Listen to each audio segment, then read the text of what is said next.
उसके बाद उनको कोई नहीं पूछने वाला। पुराने रीति रिवाज सब काम की बातें लिखो, उसमें काम की बातें पढ़ो और बेकार की बातों मतलब पढ़ी लिखी है। सुना, हम भारत के लोग, सरकार कौन बनाता है?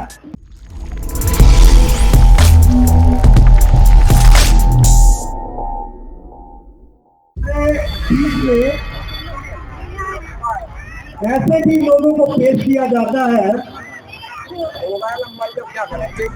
जिनका जन्मदिन केवल और केवल सरकार बनाती है और आगे पौने घंटे में मना के वो खत्म।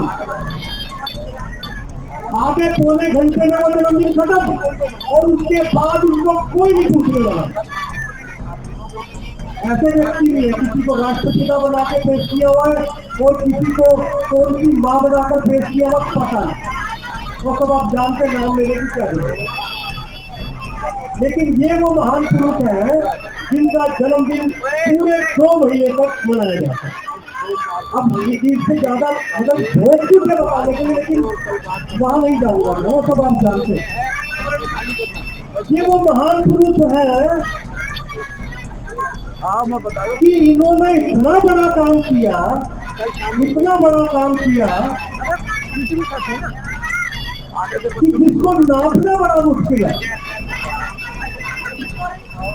जैसे एक व्यक्ति को उसके जीवन में एक मकान को बनाना, अगर बना हुआ है तो उसको गिराकर नया बनाना, ये बड़ा चुनौती भरा काम होता है। पहली बात तो वो बड़ी लंबी प्लानिंग करता है और अपनी उम्र के आखिरी पड़ाव में जाकर वो इसमें सफल हो पाता है मकान को बनाना, दोबारा से बनाना। हालांकि रह तो रहा होता है, वो किसी न किसी मकान में रह रहा होता है, लेकिन बढ़िया मकान बनाना, मजबूत बनाना, हर मौसम को झेल सके, हर प्रकार की व्यवस्था उसमें हो। मतलब छोटा सा 5 आदमियों का मकान बनाने में उसका इतना बड़ा जीवन खर्च हो जाता है। लेकिन ये वो महान पुरुष है,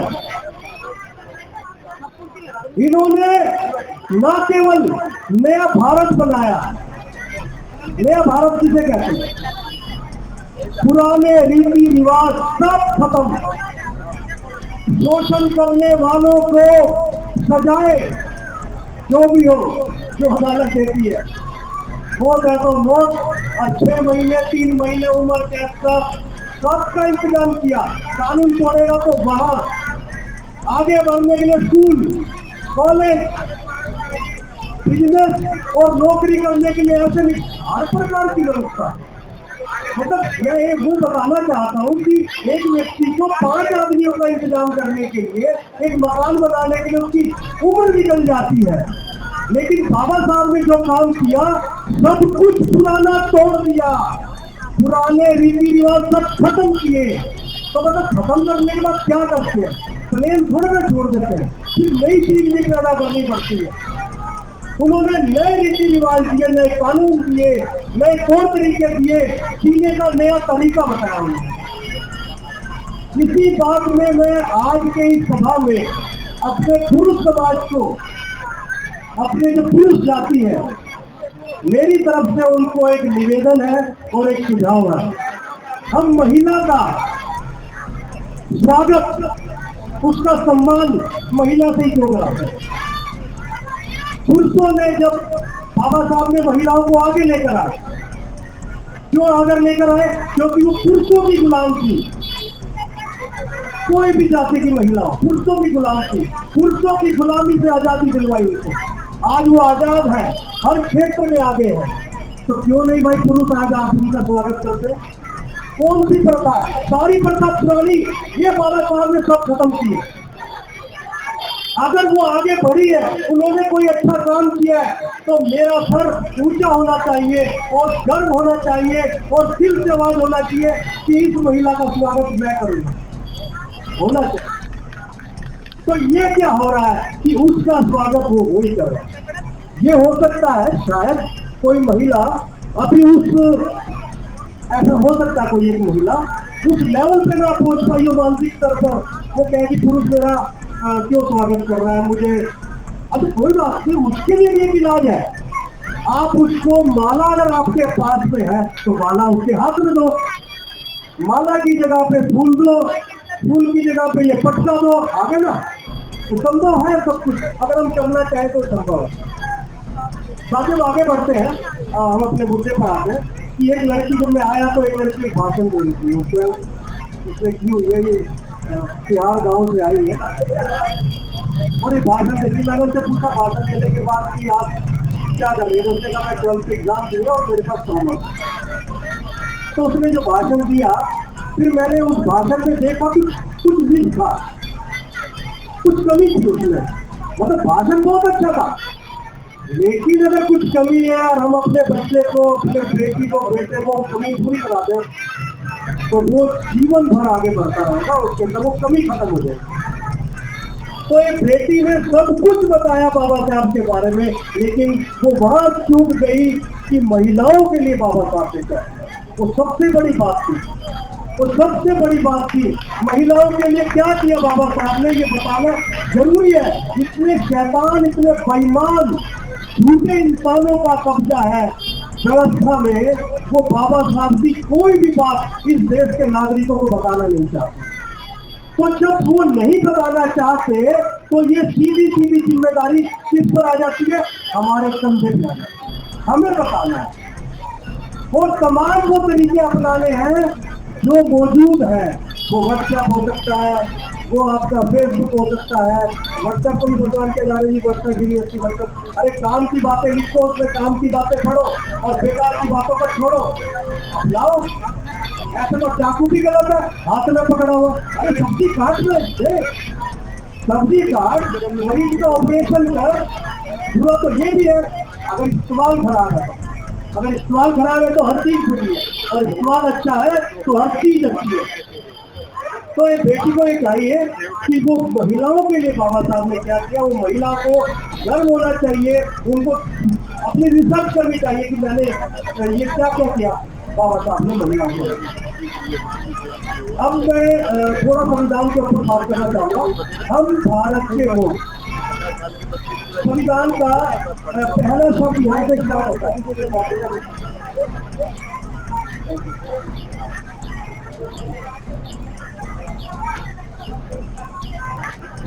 भारत का जो संविधान है उसमें सबसे पहला ये है, हम भारत के लोग। अच्छा, बाबा साहब ने ये क्यों नहीं लिखा हम भारत के वाल्मीकि, क्यों नहीं लिखा हम भारत के मुस्लिम, हम भारत के चमार, हम भारत के जाट और हम भारत के गुर्जर, ये क्यों नहीं लिखा? अरे बड़ा बड़ा क्वेश्चन है, क्यों नहीं लिखा? इतना बड़ा समुदाय, उसको इतनी बड़ी जिम्मेदारी नहीं दी जा सकती, ना ही वो कर पाएगा। और दूसरा कि ये जाति व्यवस्था है और बाबा साहब जाति व्यवस्था को खंडन करते हैं, उसको मान्यता नहीं देते, इसलिए हम भारत के लोग। और दूसरा, बाबा साहब को ये मालूम था कि हम प्राचीन काल से इस देश के मूल निवासी हैं और असली भारतवासी हम ही हैं, इसलिए हम भारत के लोगों की जिम्मेदारी लगाई। क्या, अब आगे बढ़ते हैं, हम भारत के लोगों की जिम्मेदारी लगाई, हम भारत के लोग भारत को एक संपूर्ण प्रभुत्व संपन्न राष्ट्र बनाएंगे। आप थोड़ा सा मुस्लिम, थोड़ा सा मुश्किल लिखा हुआ है, संपूर्ण प्रभुत्व संपन्न। मैं बताता हूँ आपको, कुछ मुश्किल नहीं है, आज इस मुश्किल शब्द को आसान बनाएंगे। हम भारत के लोग भारत को एक संपूर्ण प्रभुत्व संपन्न राष्ट्र बनाएंगे। हालांकि इसका मतलब ये है, सीधा सीधा जो किताब में लिखा है वो आपकी समझ में नहीं आएगा, पहले किताब वाला ही बता देता हूँ। इसका अर्थ ये है कि हम इतने ताकतवर बनेंगे कि बाहरी ताकत और आंतरिक ताकत से लड़ने के काबिल हो जाए। इसको बोलते हैं संपूर्ण प्रभुत्व संपन्न। अगर आप लोग ये मेरी बात को ध्यानपूर्वक सुनेंगे तो आप जब कभी भाषण देने जाएंगे तो आपको समझाने में बहुत आसानी हो जाएगी।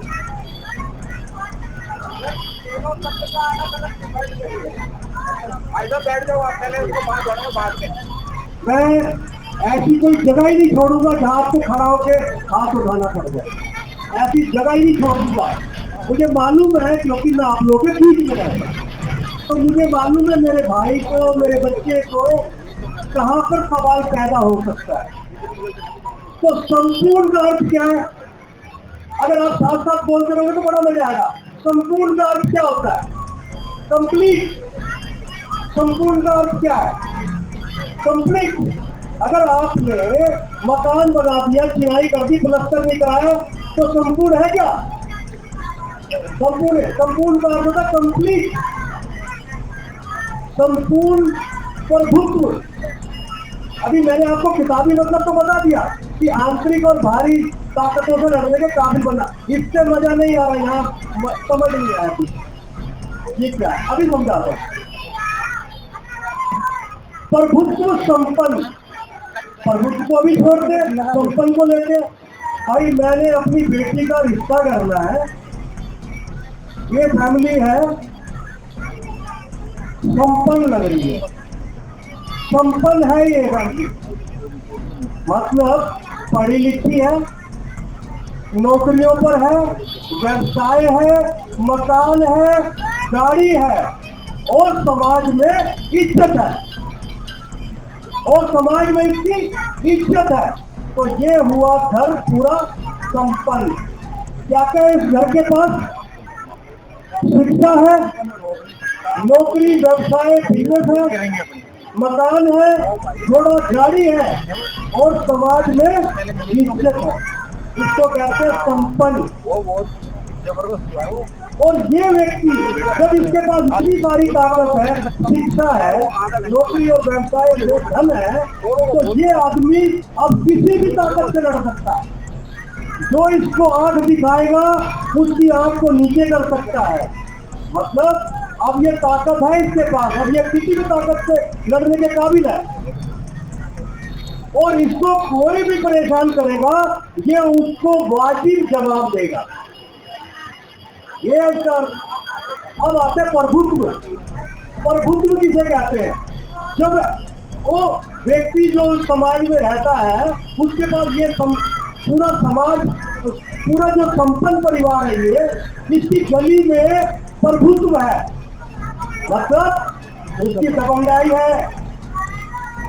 ये गली में जो मकान है, अपनी बेटी का रिश्ता करने जा रहा हूँ, ये गली में इसका प्रभुत्व है, दबंगाई है।